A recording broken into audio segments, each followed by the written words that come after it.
This was originally going to be NC-17, which is the death nail for a lot of movies. It was because of one scene that they removed. The first duo that was going to lead this was Christian Bale and Mark Wahlberg. Ladies and gentlemen, welcome back to the Movie Wars podcast. Woo! Doing a little bit of a Thanksgiving episode. We're a little rusty because we took a little bit of a break, and but we're coming back. Yeah, I'm Kyle. I'm Seth. And we have an amazing guest here, local Nashville comedian, funny man, Mr. Nick Galuzzo, ladies and gentlemen. How you doing, buddy? Hey, guys. Doing great. Yeah. As a quick reminder to the audience, the way the show works is we do a little bit of film history, and then we go into randos, which are the most interesting things we uncover during research.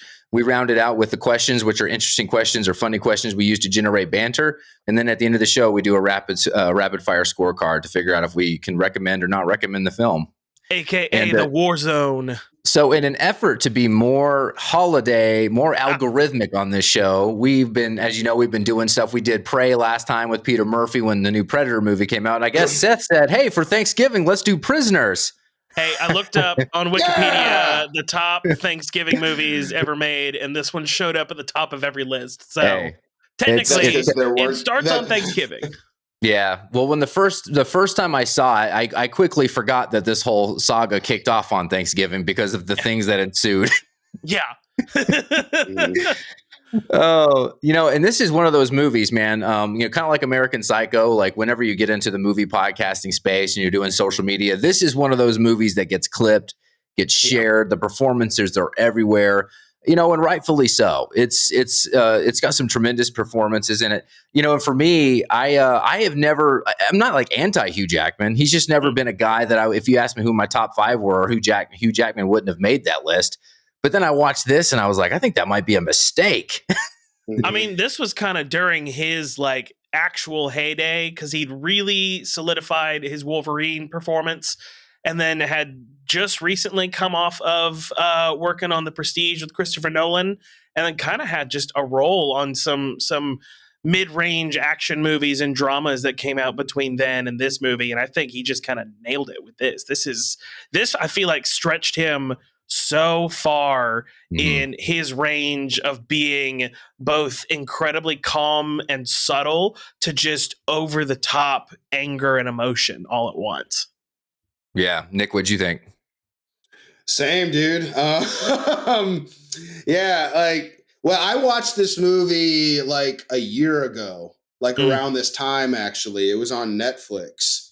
And it just, looked interesting to me. Didn't realize how old it was. It was made in like 2013 or something.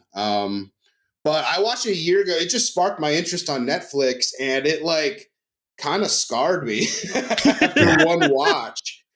And when Seth texted me to like be the guest on today's show, he was like, "We're doing the movie Prisoners. Make sure to watch or review the movie."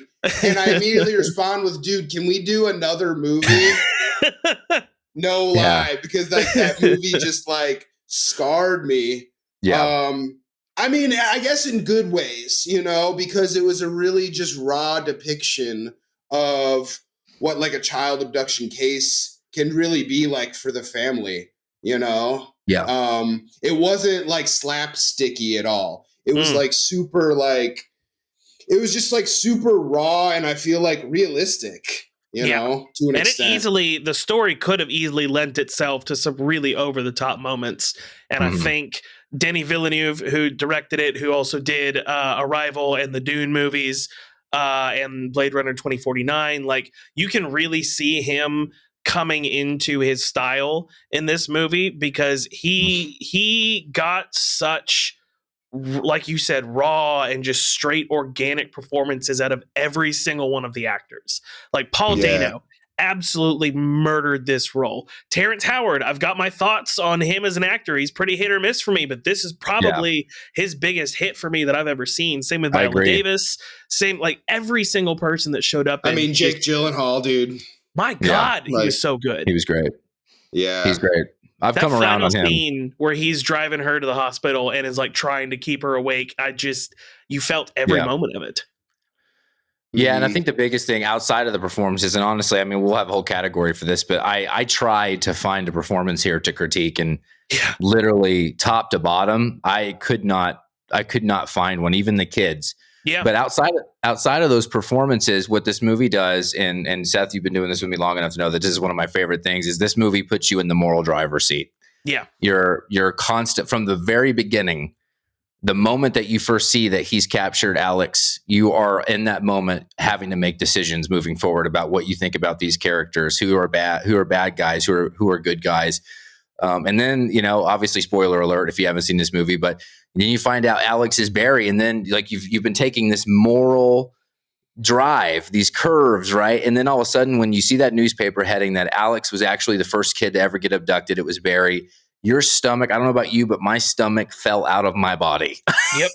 This is one of the first times in years, probably since the first Knives Out movie, that I've actually just been gripped the entire way through a mystery like this. Like every puzzle piece, I knew like everything you're seeing was going to matter in some way, but the way that they were able to pull in like the dead guy in the priest basement with the medallion on, and how they pulled that little symbol back in, but made it so you just didn't. And the red herring of the creepy guy who was drawing all the mazes and stuff, like Bob Taylor, masterful, well done. And it was a kick in the teeth, and whenever you find out he was Barry, like at that point, all the moral decisions I thought, all the moral high grounds that I felt like I had taken were completely gone. It completely shattered my beliefs. But a little bit about the history of the film. It's got a really interesting history too. So it was written by Aaron Guzikowski. It was originally written as a short story in 2007, based on one of my favorites, Edgar Allan Poe's Telltale Heart. Oh, nice. Which is interesting. There's some actual like cut and paste stuff in the end of this movie, kind of cut and paste out of that story by Poe. Yeah. But it was extended into a feature script in 2009. And it was put on the Hollywood blacklist for best. They call it the Hollywood blacklist, which means it was one of the best unproduced screenplays. And so because it was voted one of the best unproduced screenplays, it started catching a lot of attention. That's when Alcon Entertainment came in, put it on for fast track development. But fast track kind of halted pretty quickly. It went into 6 years of development hell, passed between a lot of studios, directors. How many movies have we done that were great, but went through? And it's got some, you're going to laugh about this too, Seth, because there's a lot of the same players in this that went through development hell, or were from Training Day, and that also went through development hell. So this one had a very similar path. Bryan Singer was the first director attached, and get this: the first duo that was going to lead this was Christian Bale and Mark Wahlberg. So obviously we saw them do it. Really? Yeah, we obviously saw them. Who would have been who? I believe that Christian Bale was going to be Hugh Jackman's character. He was going to be, yep. That could have been pretty good, I feel like. Mark Wahlberg could have actually played that cop really well. A really good Loki. Okay. This is one of the few alternate things that I'm actually kind of on board with. I am too. And we saw them do a great job together in The Fighter. Yeah. What were we going to say, absolutely. Nick? I don't know. I just can't picture Mark Wahlberg being like what Jake Gyllenhaal did, I guess. Oh, it would have been very different. No. It would have been very different. Because Mark Wahlberg's like in the other guys. He's like a goofy dude in a lot of his comedy. movies. Have you seen The Fighter? I don't know if I have. It's him, Christian Bale, Amy Adams. David O. Russell directed it. It is actually like one of Mark Wahlberg's like best roles. He's completely dramatic in it. It's incredible. And yes, it would have been very different from Jake Gyllenhaal's performance. And I think Jake Gyllenhaal nailed it. I think ultimately this was the right decision. But I can see a world where Mark Wahlberg could have played this police officer convincingly. Yeah, and if you watch The Departed, even though I'm a giant, Scorsese's my favorite director, but I think The Departed is one of his worst films. But I think Mark Wahlberg, I think Mark Wahlberg loves that movie. No, not Scorsese lifers, not a bunch of Scorsese lifers, man. There's a lot of them. But I do think Wahlberg, two things about that would have given you a little bit of a preview into what it may have looked like, because he was a detective there, and he had schmarmy, funny, but serious, vindictive. He had everything. But also he was the best part of The Departed, I thought. Really if we could have expanded him, and even Alec Baldwin, those two together, like that would have made The Departed better if there was more of that. Yeah. But I do think it gives you a preview into what he would have looked like as Loki, and I like it. Yeah. Okay.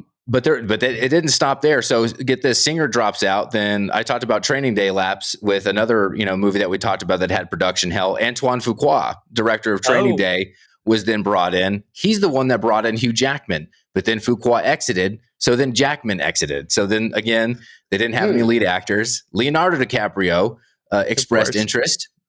He wanted to do it depending on the director, but that never materialized because he just never jived. Because this was Denis Villeneuve. Is it Villeneuve? I believe so. Villeneuve's first English film. Yeah, because all of his films before this had been French films. But then once they signed him, he convinced Hugh Jackman to return. But Loki's role was still not determined yet. So they had a lot of people, including Chalamet, came through. To see who else, Leo. And they had a bunch of other actors, but they ultimately decided on Gyllenhaal. Oh, and Michael Fassbender. Oh. See, he also could have done an interesting, wouldn't have been anywhere near the same, but it would have been interesting to see that. Yeah. Yeah, it's incredible. It's incredible this movie actually got made. I mean, they just went through directors, and they went through a bunch of great directors. Yeah, I mean, it's kind of, like you said, similar to Training Day, similar to Dallas Buyers Club. Like, for whatever reason, the movies that go through absolute hell to get made almost always turn out to be some of the best movies. Yeah, probably because this is a Thanksgiving movie. Oh, Randos. This is incredible. So this was originally going to be NC-17, which is the death nail for a lot of movies these days. Like if it comes out, it's really hard to get attendance to. It was because of one scene that they removed, and apparently, I didn't really feel like going on a duck hunt for this, but apparently there was a scene that alluded to some form of pedophilia, and. The whole movie kind of lent itself towards that idea.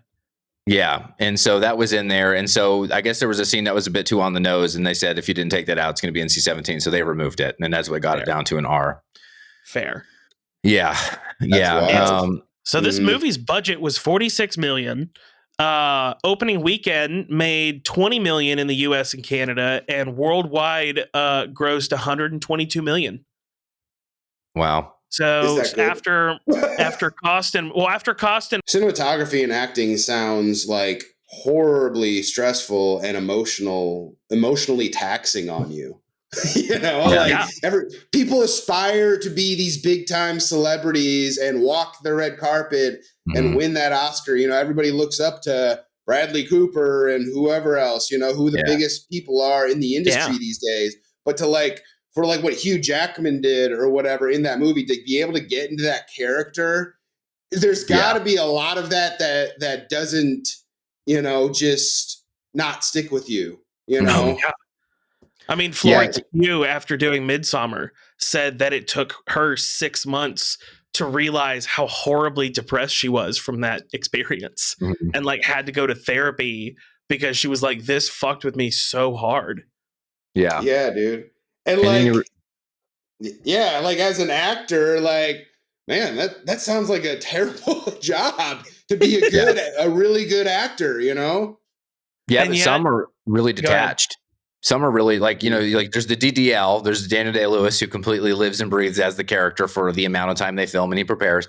And then you have other people who literally just can turn it on, and then they turn it off and they go to the craft service table and drink coffee, and they don't feel a thing. And then the camera comes on and hey, and then it's like, oh, it's just crazy. I think Ben Affleck was kind of like that.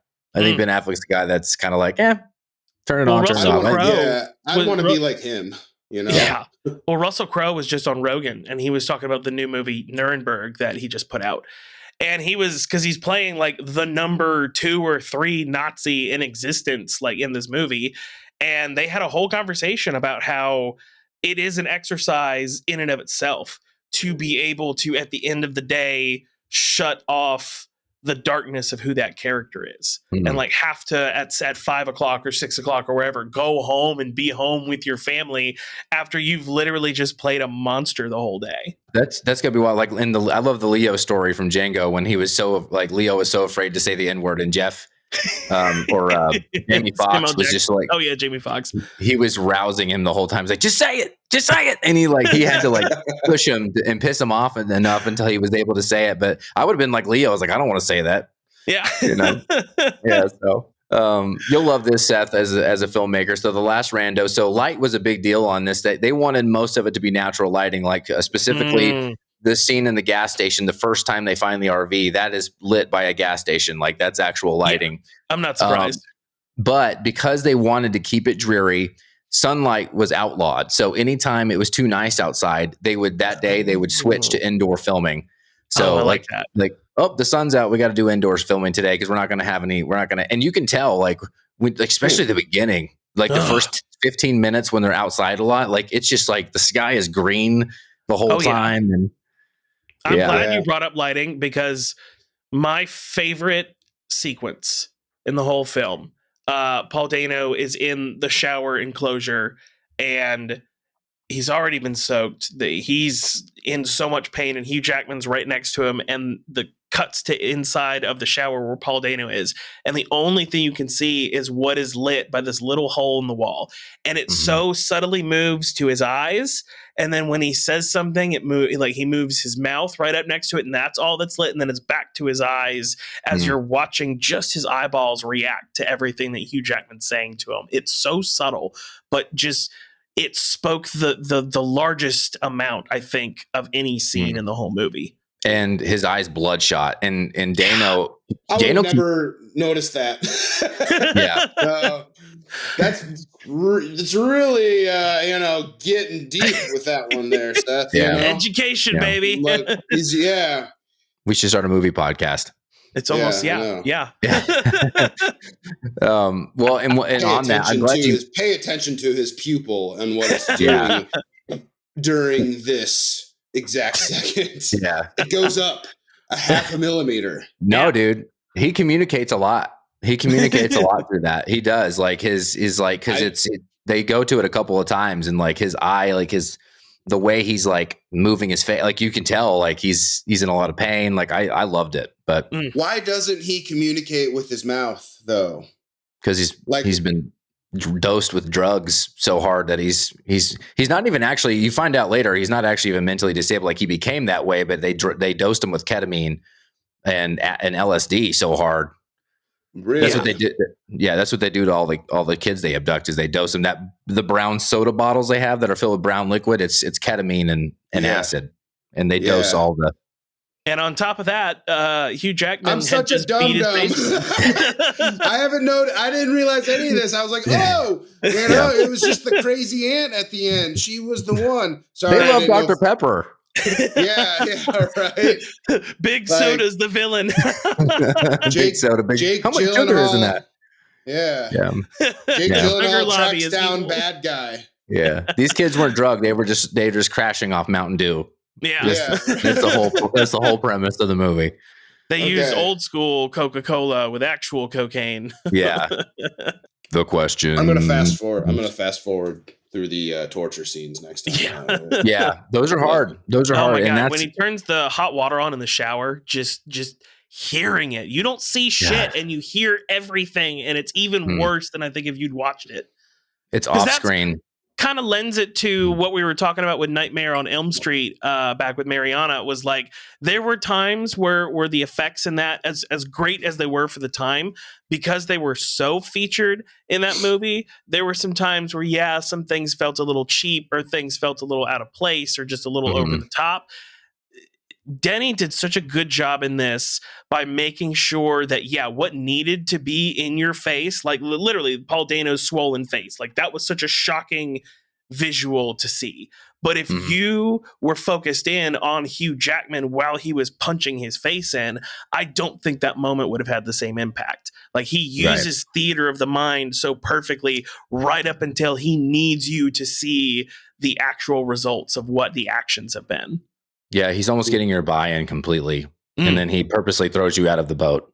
Yeah, because if you think about it, we didn't see Paul Dano even after the scene where he's put in the shower, because all we hear is Jake Gyllenhaal finding him. We don't watch him pull him out. We don't see what he looks like at that point, and I don't think we needed to. I think we already have a crazy mental image of what it would be, and I think it'd be cheapened if you actually saw it. Yeah. Good point. Thank you. Yeah. Did you guys watch that movie Dumb Money with Paul Dano? No, but I heard about it. Was it good? Yeah, I really enjoyed it. Okay, it's good. Not like it's not really rated high on IMDb or anything, but it has to do with the whole GameStop thing that happened several years ago. It's the story behind that, and it's like all I heard about it was what I heard on the news about the GameStop thing, right. you know. But I didn't really I didn't really understand the whole story behind it, and that movie gets into it, and it's pretty fascinating. Nice. And Paul Dano plays the protagonist in it. So the main guy that tells people to invest in GameStop, essentially, you know. I'm a huge Paul Dano fan. He's had such a crazy rise. He's married to Shailene Woodley in the movie. And he's like a kind of a kept guy in the movie, very smart, obviously. And I was like, and I watched it after I watched Prisoners, and I was like, oh my gosh, it's the guy from Prisoners that got his face pummeled in by Hugh Jackman. Yeah. That's crazy, you know? Like, I don't know. It was just weird to see him in that light. Oh, yeah. He had some incredible guest star roles in that, like, really just like a 2-3 year span. Because this, I think, was 2013. He was in True Grit and Looper in 2014. And had some reasonably prominent roles in both movies, and then just has slowly built himself up to where he's actually like a solid, not quite like full leading role, but as we saw in the Batman, like he is an absolutely fantastic villain in that. Arguably the best part of that movie for me. Well, There Will Be Blood's a masterpiece, and a lot of that has to do with Paul Dano. I mean, he went toe to toe. He wasn't even the original guy that was cast to be Eli. And he went toe to toe with Daniel Day, and he carries just as much water in that movie, in my opinion, as Daniel Day-Lewis does. And you know, I think of him first before I think of Daniel Plainview because of those high screeching voices, and know. That's actually a good segue to my first question. Oh, the questions. The questions. All right. As a reminder, these are questions that we write to generate fun, comedic, because we're comedians. Comedic banter, discussion. We'll go to my Paul Dano question. Listen, Paul Dano's done quite a few different roles, but when it comes to his big screen, like his big time, like his AAA big movie, is he on the verge of being typecasted? Oh, that is a good question because, he kind of has been a little shoehorned into the creepy villain kind of dude, which actually McKenna was watching it with me last night. And we actually thought about this with the other creepy guy, the red herring guy. Like, he just has one of those faces where every single movie he's in, they're just like, yeah, you need a creepy guy, you call Joe. Like, Joe's the creepy guy. And unfortunately, I do think Paul Dano got a little bit typecasted in that because, like, you look at his career, how he started out in like Little Miss Sunshine and like darling indie movies, and then slowly. And I mean, I guess as an actor, if you're getting the work when you're typecast, like, as long as it's paying the bills, I don't know what his career goals are. If he wants to play a ton of really diverse characters, if he's found his thing, then like more power to him. But I just didn't even think about that until you said it. But he kind of really has leaned into just the quirky, weird guy. Yeah. What do you think, Nick? I haven't seen enough of his movies to give it a good judgment, to be honest. I've saw, obviously Prisoners and then Dumb Money, which was very good. Oh, I forgot he's in Cowboys and Aliens, which I love that movie. I've seen True Grit, but I don't remember seeing him in the movie. He's in the scene where they're in the cabin. He ends up getting shot. Okay. Yeah. Did you see There Will Be Blood? Or the Batman? Never saw it. Never saw the Batman. I know I'm the worst person to have on this. No, you're a comedian, and this is hilarious. No, I love it. No, it's great. Rule number one, just be funny, man. Just be funny, dude. He was in The Sopranos. Yep. I forgot about that. Yeah. He just shows up. He was in The Sound of Music. Yeah. He adds the music. Everything. He was the music. He was an eighth note, actually. The sound of the music. Yeah. He was the treble clef. He's the rhythm night. Here's why I wrote this question. I wrote this question down because I think you could say his three biggest roles. Sorry. I think now you I could got say that song in my head. Love it. You're welcome. Go ahead. Yeah, express yourself, baby. I would say that his three probably biggest roles are the Batman, and There Will Be Blood. Mhm. And when you compare, and they're all great, but when I'm watching this, I'm hearing notes of Eli. I'm hearing notes of the Riddler. And when I was watching the Riddler, I was thinking about some of the gestures and the sounds he would make and kind of the incel thing. Like, there were notes of that in this. And then all of that was wrapped up in Eli. Like, I was just thinking of those three roles. And like I said, typecast is a negative. It sounds negative. He just does it really well. And I know he has more range than this. It just seems like when this kind of role comes up, he's probably the first person right now people think of. Yeah. Because he does it so well. So I'm not saying it in a way that takes away from his acting ability, because I've seen him do other things, but it just feels like for big films with bigger budgets, it's like we have kind of an incel, weird, creep guy. What's Paul Dano doing right now? Yeah. Because it's funny because his role in Cowboys and Aliens and Looper are both kind of like a bro-y asshole. In their respective settings. Like he's the son of the biggest rancher in the area in Cowboys and Aliens. So he's like, he gets arrested because he accidentally shoots someone while he's drunkenly shooting up the town. Or like in Looper, he is friends with Joseph Gordon-Levitt, and they're both like druggies together. Like they both take the eye acid together. So he kind of, but and in the same way, like, it's weird because it's like he'll play those roles and they're fine. But yeah, for whatever reason, the more creepy he leans, it seems just like it gets amplified and amplified. Mm-hmm. Here's a Super Bowl question for you. This question hit me like a ton of bricks when I wrote it down. Okay. Keller Dover, hero or villain? That's a loaded question, man. Because technically Paul Dano's character is innocent. Well, he is innocent, and he was abducted. He was an abducted child himself. Yeah, I know. So it's like, it like almost snowballed, and Hugh Jackman was a catalyst. Yeah. Hugh Jackman's character reminded me of that scary dad. We all knew that kind of scary dad in elementary school. You know what I'm saying? Like, you had a friend and you'd see their dad and you'd be like, yeah, that guy's scary. Like, Hugh Jackman like brought me back to elementary school as the scary dad. Yeah, we don't go to Daryl's house anymore. No, exactly.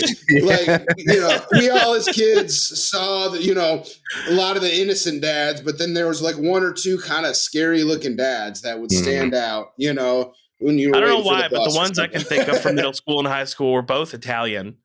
I don't know if that says something. Yeah. Well, fun fact, Hugh Jackman's character in this movie's original last name was supposed to be Dovertello. Yeah, exactly. Papa John. I think it's a crazy, obviously it's a big moral question, and that's the whole point of the movie, because like on one side, you're sympathetic to him because yes, his daughter has been abducted. He's freaking out, and you think it's going to be that story of the father who will do anything to get his daughter home. But then you realize the story is about the blindness of rage, and how if you can put all of your emotion into the task of, I want to bring my daughter home. But if you're not looking at it with any type of objectivity, you're just going to make a mistake. And unfortunately, his was kidnapping a completely innocent man who was also a victim of the actual bad guys, and had that narrative built up in his mind that he couldn't let go of. And so I think ultimately he's the most well-meaning villain that I've ever seen in film. Where you completely empathize with why he's doing what he's doing. But to quote Andy Samberg in Brooklyn Nine-Nine, cool motive, still murder.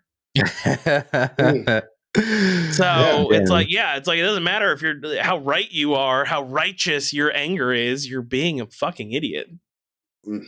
Damn, I don't know if I can follow up. You just basically said that perfect to a T. I'm not trying to butter you up, but that was a hell of a response. It happens every now and then. Every now and again, you pull one out of the stocking. I'll come at this as a father. I agree with everything. I agree with you, everything you said, because I found myself angry at him because I was like, maybe because this was my third rewatch.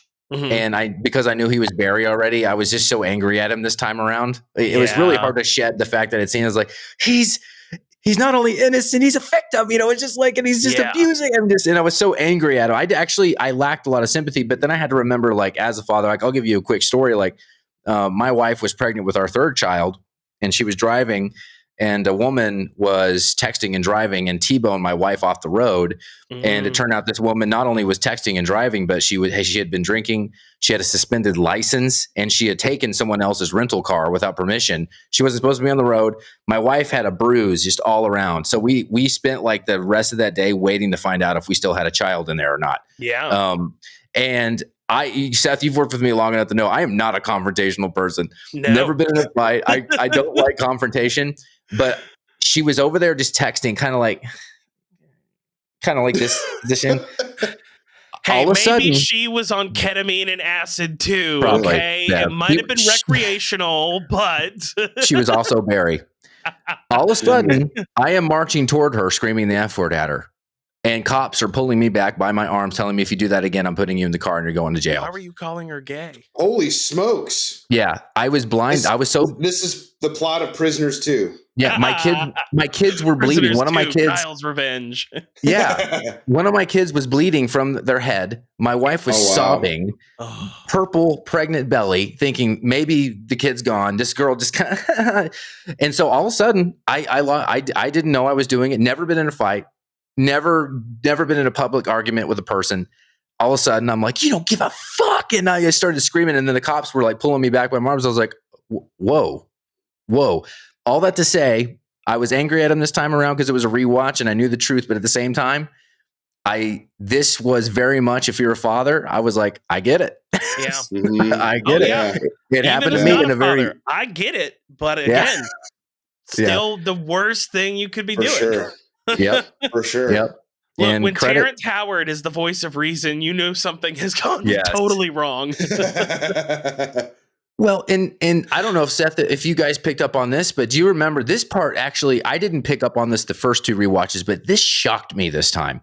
At the end, when she brings her daughter in to thank Loki, she said, when she says she wants to thank her hero, and she's like, he's going to go to jail, isn't he? And he's like, yeah. And she's like, well, I'm just so glad that he did everything he could to bring our daughter home. And this is after the knowledge.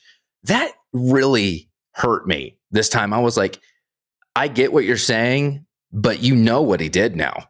Yeah. You know everything he did. It's on the news. It's in the papers. He got your daughter home, but he did some brutal shit to an innocent abducted victim. And it kind of played under this whole, how people when they tell you should have gratitude for something, it's like you could, lose your sight today. It's like, why are you shitting on blind people? Are you just saying because a person's blind, they can't have a good life? They can't be happier than I am just based on their own volition, not just me dunking on them because I can see and they can't.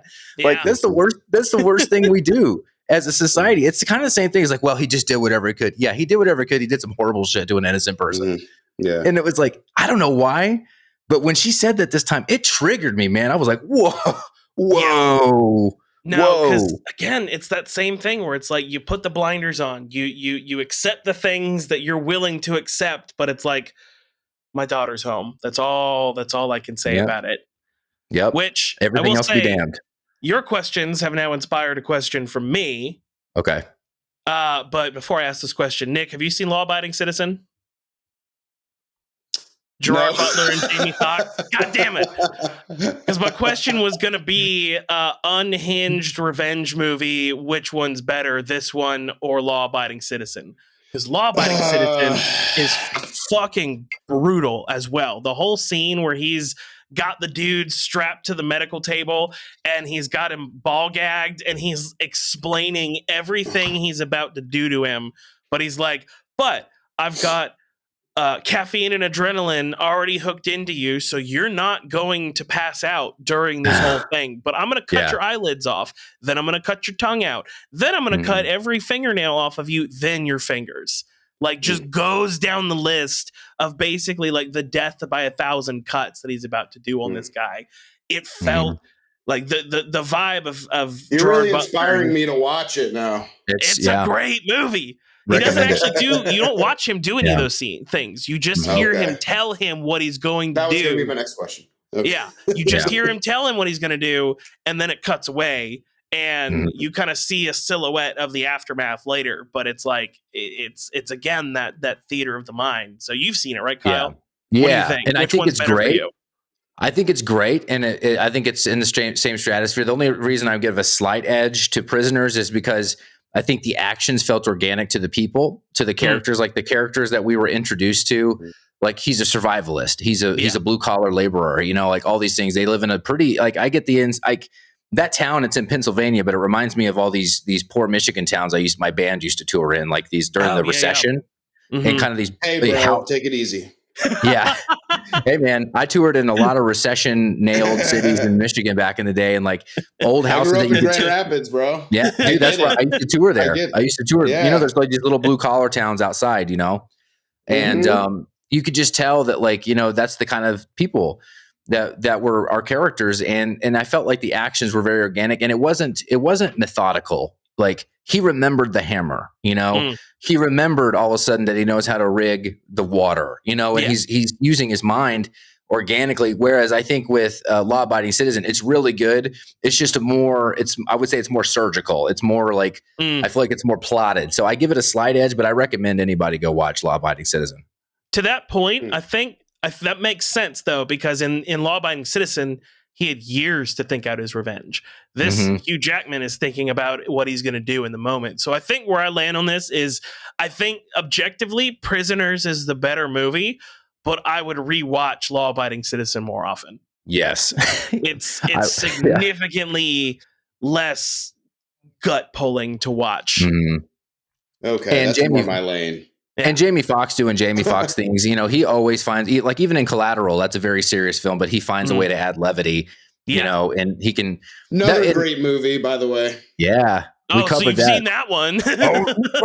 I've seen Collateral. Yeah, you guys did an episode on that, right? We did, and I hadn't seen it before. So he's like, I love the scene where they do the ketamine and the LSD out of the soda bottle. Love that. Nick, you're a legend with your St. Brown jersey. I love it. Yeah, dude. Yeah, it's kind of it's 3-0. We're down 3-0 right now. So not a bit of a defensive battle, but yay, sports. Seth is thrilled. So thrilled. Next question. So the original ending of this movie was different. So, I'm not even talking about the script. I just mean, like, they filmed an alternate ending that they chose not to go with. And the alternate ending, Loki goes down. You did know this? I did know this. I watched. Yes. Yeah. He pulls Keller out. He finds Keller after the whistle and actually pulls him out at the end. Okay. So it's not ambiguous. But the director wanted to opt for ambiguity, leave you wondering, what do you think? Would it have been better for him to pull him out, or do you like the whistle and the ambiguity? Or I got enough of the information. 100%. Yeah. I got enough of the information just from hearing the whistle and seeing Jake Gyllenhaal's face. Because, I mean, yeah, you can leave it up to be ambiguous, but clearly, and now knowing that the scene was filmed that way originally, it's pretty obvious to me that he went and pulled him out. Yeah. You're the same, Nick? Yeah, I would agree. I mean, Jake Gyllenhaal's character is just too smart and sharp in it to where there's no way he wouldn't have eventually, I think, made that connection. Yeah. You know, also, I think he wanted to convict him of everything he did to Paul Dano's character. Yeah.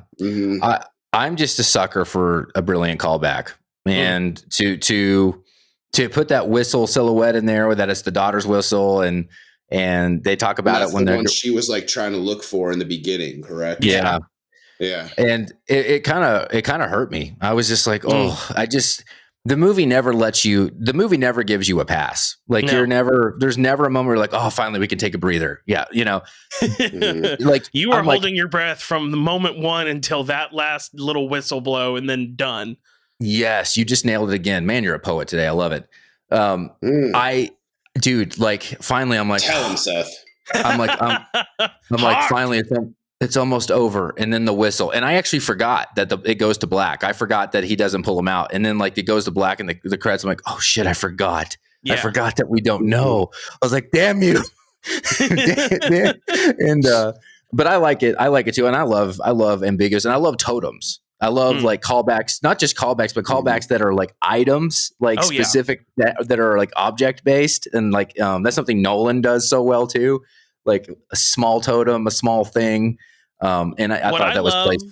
What I love with a mystery movie, and I you could call this thriller, you can call this whatever, but ultimately at its core, this is a mystery movie. You spend the whole movie trying to figure out what the mystery is. And yeah, there's the other stuff that go on, but ultimately it's a mystery movie. The thing that I especially love is it's good enough where when I go back, now I can see the breadcrumbs that were dropped. Because when you watch it the first time, you never know what is actually a clue and what's just there, either just because it's there or to distract you. And in a lot of ways, it's kind of similar to just when you're watching a Kubrick movie, where you're just trying to see what little thing in the background did Kubrick do to try to like throw you off the scent or whatever. With this movie, I feel like when I do eventually rewatch it, the one thing I am going to enjoy, which is hard to say in any way about this movie, but I will enjoy the process of finding those early breadcrumbs, because clearly within the first 20 minutes, it kind of told you how it was going to end without telling you how it's going to end. Right. So I'm excited. I'm excited to do. Well, like bringing up the whistle. First off, that's the very first breadcrumb in the whole movie. Is the whistle is actually going to be important, but it's kind of thrown out as just a little bit of a MacGuffin almost, in that it sets off the inciting incident, because that's why they go away from the family, is to go find the whistle. But I don't think, and I definitely didn't, can't speak for you guys, but I didn't think from the beginning that the whistle was going to be as important to the very end as it ended up being. I thought it was going to be a part of the story, but nothing as crazy as this is the end of the movie, why the whistle was so important. Because without the whistle, he's dead no matter what. Like there is no chance of him being saved. So... Yeah. They're little, and the same thing with like the medallion on the body in the basement of the priest's house. Like I knew that was going to be utilized somehow, but I just had no clue what the connection was going to be. And I'm sure there's a few other little breadcrumbs throughout it that I'll be able to notice next time. Yeah, I was the same, because I was way too absorbed. I was so absorbed into the setting and learning. Like I was actually super curious. Even the third time around watching it, I was super invested in understanding these characters. And I love, this. I love it when movies do this. And I was just so like, I want to know more about these people. I want to know their psyches, And so I didn't know either, because I was kind of just like waiting for the bad thing to happen, but also just like studying these characters. Exactly. So the guy that was a suspect, that had like the clothes and stuff, was he just like a diversion? Or did he have any involvement in it again? You know what I'm talking about? Who like Jake Gyllenhaal shows up? Oh, yeah, really? He was an abductee, and he got away or something? He got away, but it traumatized him to the point that whenever stuff like this happened, especially in the area, he would go to the victims' houses and take their clothes. Because that was his way of coping with it somehow. Yeah. And that's why the sock thing became such a big clue. Because he found the other sock in his yard. Yeah, because remember, he comes into both of the houses. Okay. Because everyone's gone, and then the mom wakes up and hears him, and he goes out of her bedroom window. The teenage daughter is in Terrence Howard's daughter, and Viola Davis's daughter is in the bathtub. And she doesn't hear him, but they see that stuff is clearly not right because someone's been there. And so that was him going and taking their clothes to then soak in the pig's blood and put in those boxes. And I fully realized that was just a coping mechanism for him. Yeah. Apparently, I forget exactly how the doctor described it, but yeah, that whole thing was just because his brain broke during that experience. That's the only way he could get through life was when that happens. It's like he's taking control of it again. Yeah. Yeah. And what was the significance of did he kill the priest or? No. He legitimately, he had nothing to do with the actual crimes. That was kind of a red herring. His crime was being creepy, really, and breaking and entering. Okay. And he was another Alex. He was another guy that they thought they could pin it on. You know, another guy that could be guilty. Because in some ways he was even more off-putting than Alex was. His personality and he was, So, all right, let's do our closer question. So what we do for this, Nick, every time we finish up the questions, it's who or what won the movie for you, or who or what lost the movie for you. We do both of those. Seth, you want to kick us off? Yeah, I think what honestly ultimately won this for me was a combination of the direction and the acting, because I think this is one of those movies you would not have gotten those performances if you hadn't had the right director. But at the same time, I don't think that Denis could have directed anyone else in this way. Like, again, with what we were talking about earlier, certain other people could have landed in the role, and I think they would have done a good job in their own way.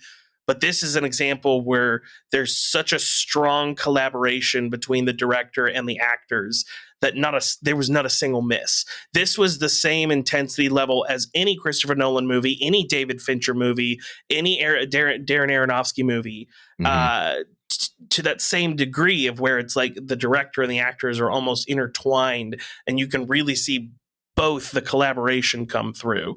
So ultimately, that's what won it for me.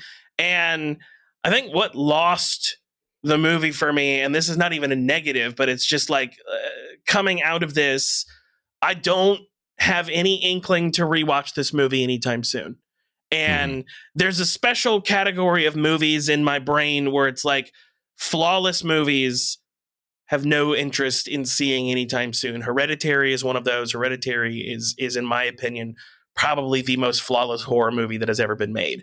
I have no desire to ever watch that movie again. This kind of falls in the same level where there's not a single shot out of place. The lighting is perfect. The acting is perfect. The music was just perfect to the point that it never overshadowed, but it also really helped convey the emotion of everything. But it's so dark and so disturbing and so stressful for me to get to. I don't see myself rewatching this, like I said, unless someone else I care about is like, I want to watch this movie.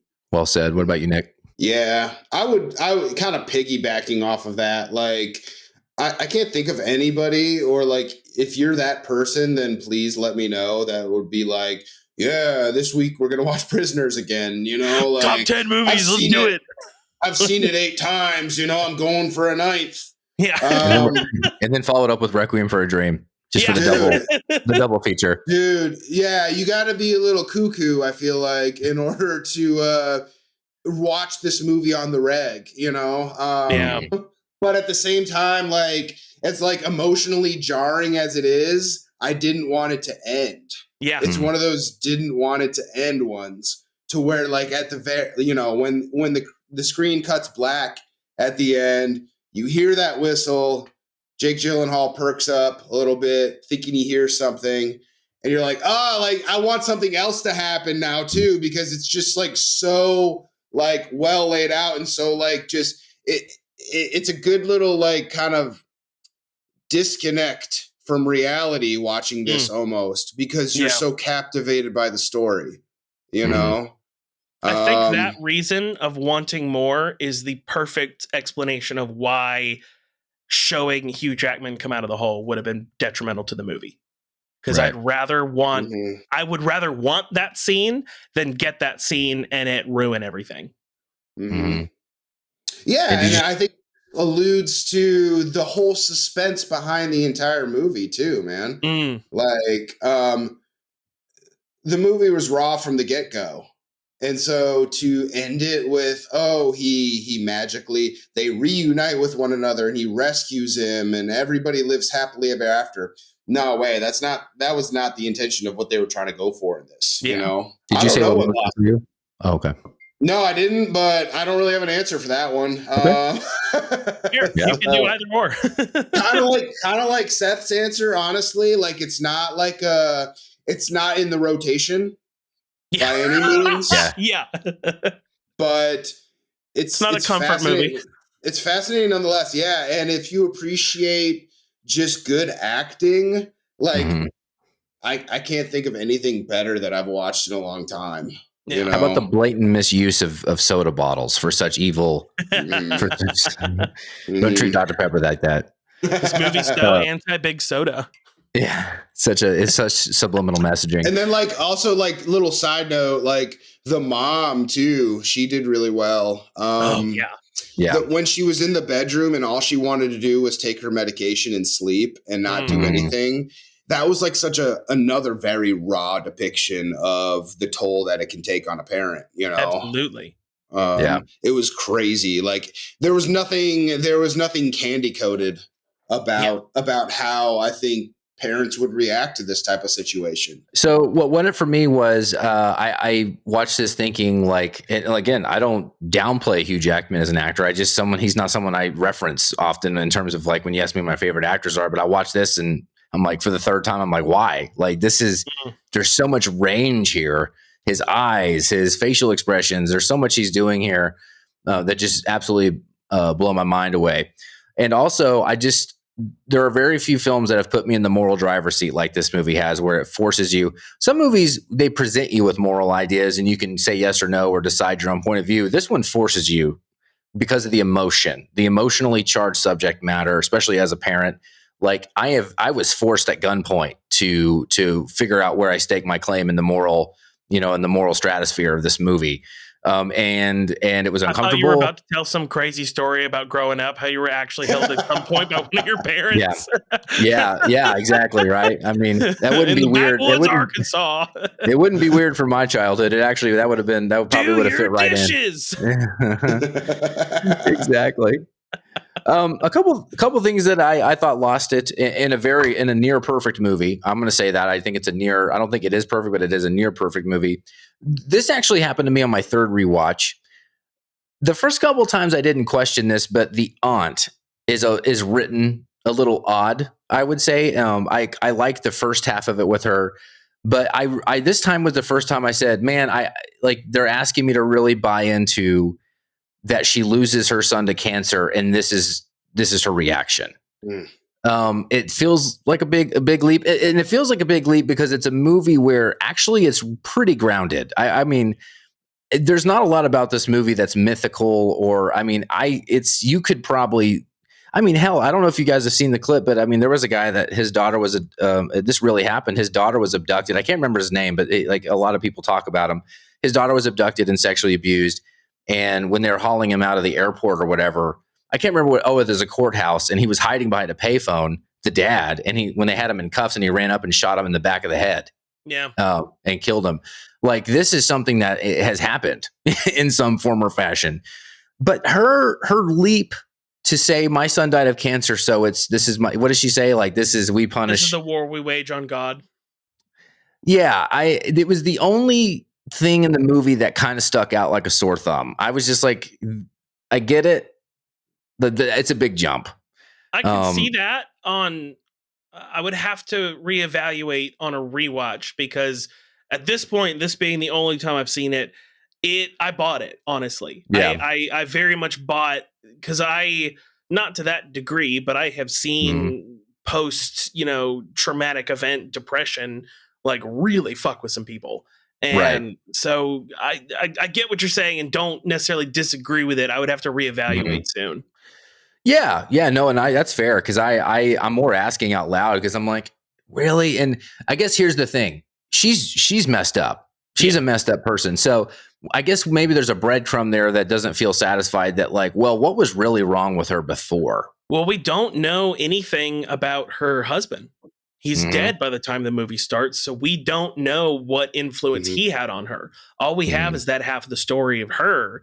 So it's almost like you can kind of, and maybe they thought of this when he wrote it, but maybe like it's just left a little open as like, well, obviously her husband was the one who was killing all of these kids, like straight up. Like, is he the one who convinced her of this? Like, was he the reason everything got so fucked, or did she just like hook, line, and sinker by this belief from the beginning? Like, Right. I see what you're saying, but at the same time, I do think it lends itself at least to some discussion and some there's thought just behind it.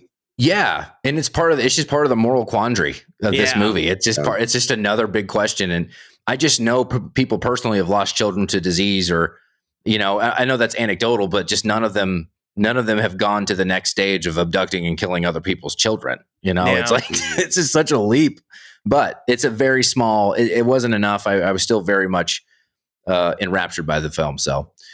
Still a fuck turnover for you. Yes, yeah, absolutely. It was a mega.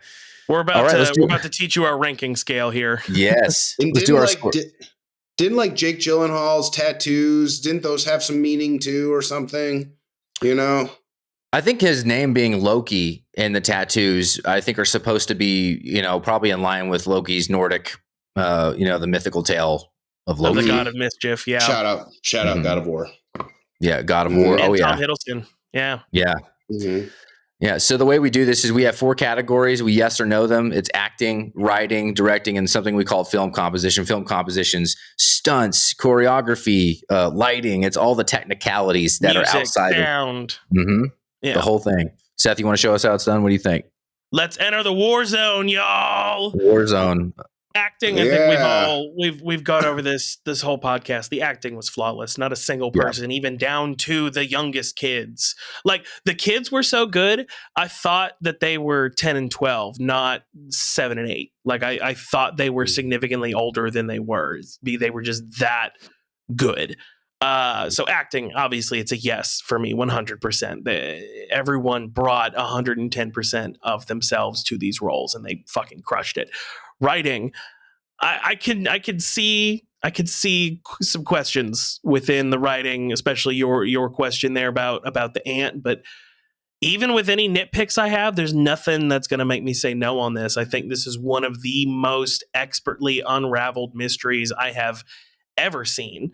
So writing is an absolute yes for me. I think this being Denis' first English film really, really speaks to what he was going to be doing after this. Mm-hmm. And I still haven't seen Arrival, but I've seen Blade Runner and I've seen his Dune movies. Like, I could see inklings in his approach to how his approach to filmmaking would evolve over the next decade in this movie. I think it was absolutely masterful.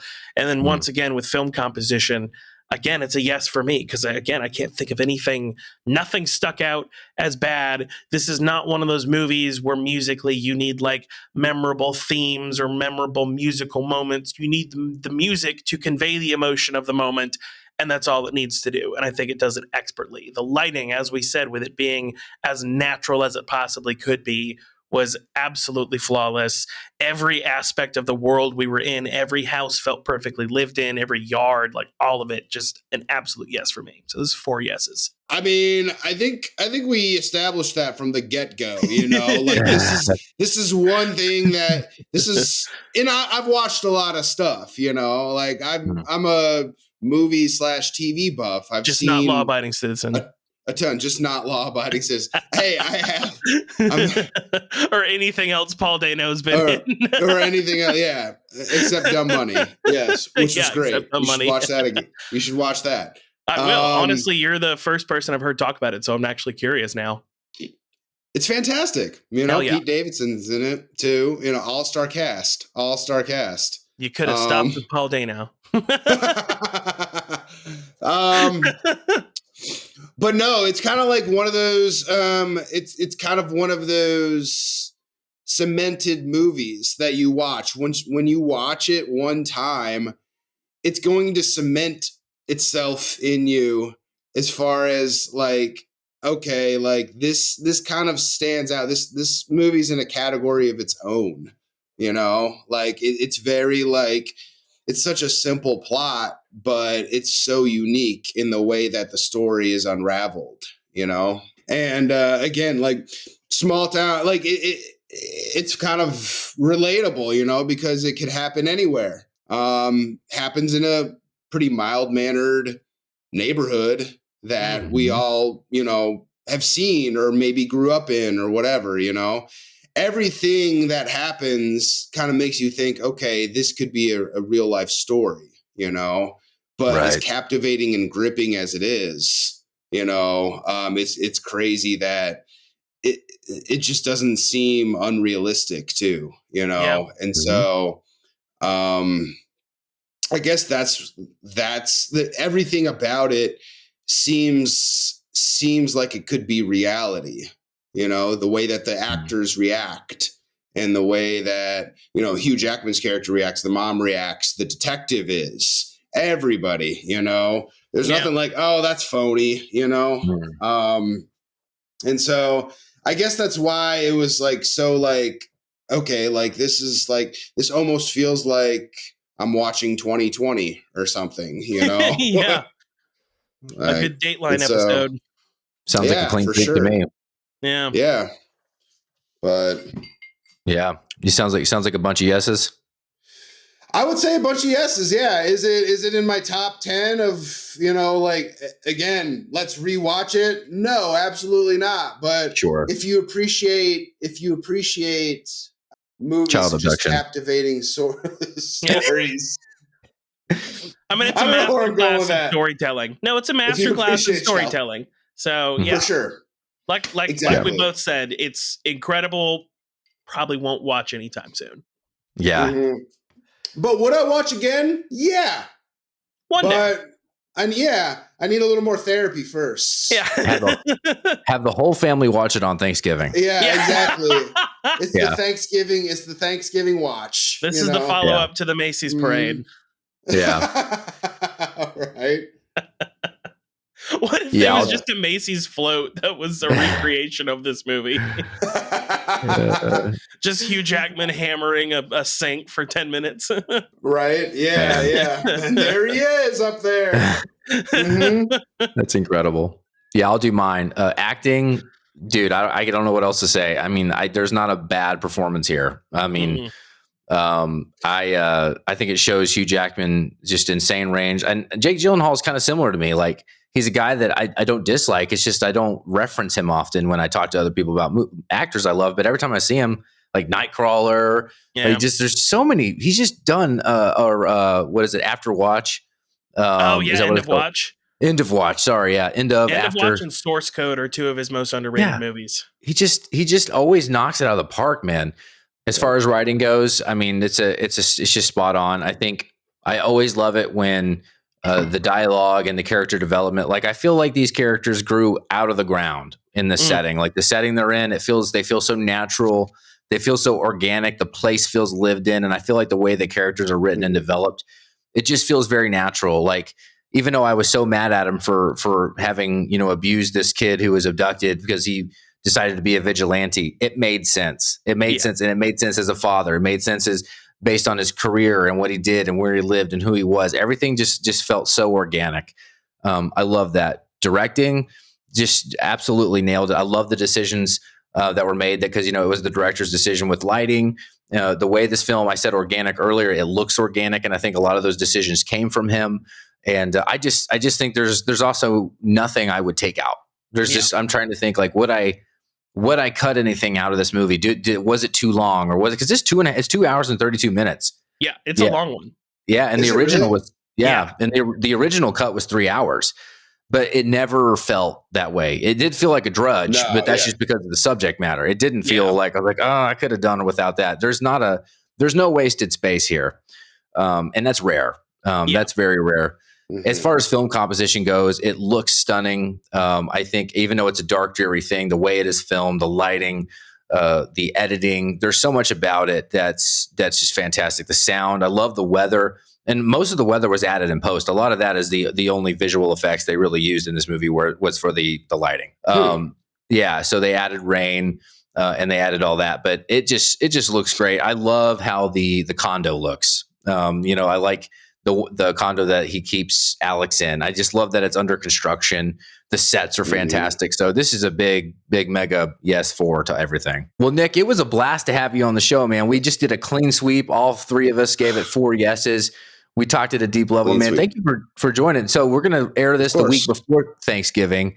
We do have a big Nashville audience. We have people all over, but for people that would want to go see you do a show or do some comedy, where can they see you and when? Just follow me. My Instagram is at Nick Galuzzo, and that's everything that you need to know.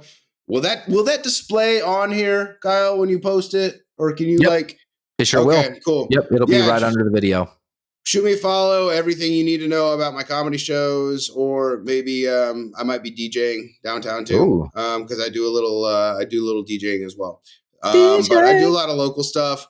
Feel free to check me out. I try to post goofy stuff here and there. Would love a like and follow, and I'll follow you back. Yeah, bro. We'll get ready for the tsunami wave of Movie Wars fans. I'm excited.